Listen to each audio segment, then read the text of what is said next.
అధ్యక్షుడు ప్రధాన కార్యదర్శి కలిస్తే అది అత్యంత కీలకమైన కేంద్ర బిందువు పార్టీకి. ఈ బాధ్యతను ఎట్లా చేయాలనేది కూడా చెప్తున్నాం. ఏ రకంగా మనం చేయాలా, ఏ రకంగా డెలివరీ చేయాలా, ఇట్లా చేయడం ద్వారా పార్టీకి ఏ రకంగా ఎంత ఉపయోగం ఉంటుంది అనేది కూడా మీరు కూడా ఆ అధ్యక్షుడికి నమ్మకం కలిగించే పని మీరు చేయాలి. మనకు అప్పచెప్పిన బాధ్యతను ఇంతవరకు నేను సక్రమంగా నిర్వహిస్తే జగన్మోహన్ రెడ్డి గారికి చాలా బాగా ఉపయోగపడినట్టు, సేవ చేసినట్టు పార్టీకి.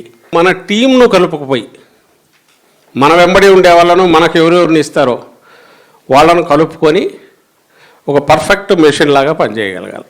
ఈ టీంను ఎఫెక్టివ్గా రన్ చేయడము, కింది వరకు ఎప్పటికప్పుడు మానిటర్ చేసుకుంటుండడం, రిపోర్ట్స్ జనరేట్ చేయడం. దీనికి లిమిట్ లేదు ఎంత చేయాలనేది. మనం ఎంతవరకైనా పోవచ్చు మనకున్న ఓపిక, దీన్ని బట్టి ఇంకా స్థానిక పరిస్థితులను బట్టి మనకున్న క్రియేటివిటీ అనండి, మనకున్న శక్తి సామర్థ్యాలు అనండి పూర్తి ఉపయోగించుకోవచ్చు. అది పార్టీకి అవసరం. బట్ ఒక్కటి గుర్తించాల్సింది ఏంటంటే మన ఇండివిజువల్ స్ట్రెంగ్త్ కంటే టీంలో ఉండే స్ట్రెంగ్త్ పెద్దది. ఈ టీంను బిల్డ్ చేసుకోగలిగితే జగన్మోహన్ రెడ్డి గారికి బ్రహ్మాండంగా మనం ఆయన ఎక్స్పెక్ట్ చేసే దానికంటే 2 ఇంతలు చేసినట్టు, మేలు చేసినట్టు,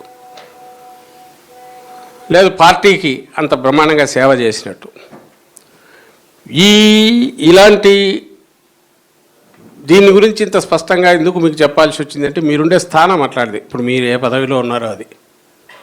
ఇప్పుడు ఇక్కడే సెంట్రల్ ఆర్గనైజేషన్ లీడ్ చేసే వాళ్ళకి ఎట్లయితే అన్ని జిల్లాల మీద పట్టు వచ్చేటట్టు ఆ జిల్లాల్లో వీళ్ళకి అప్పచెప్పిన ఒక అనుబంధ విభాగం అయితే అన్ని జిల్లాల్లో ఆ విభాగంలో గట్టి నాయకత్వాన్ని సెలెక్ట్ చేసి ఒక గట్టి వెపన్ తయారు చేసే బాధ్యత ఎట్లుంటుందో, జిల్లా వచ్చేసరికి ఆ జిల్లా మీద మీకు సంబంధించినంతవరకు మీకు ఏ బాధ్యత అప్పచెప్పామో అది continuous next 5 years value addition అంటే ఇంప్రూవ్మెంట్ చేస్తూ, ఇంప్రూవైజ్ చేస్తూ స్థానిక పరిస్థితులకు తగినట్టు మీరు యాక్టివ్గా ఉండడం, ఒక టీంను తయారు చేయడం.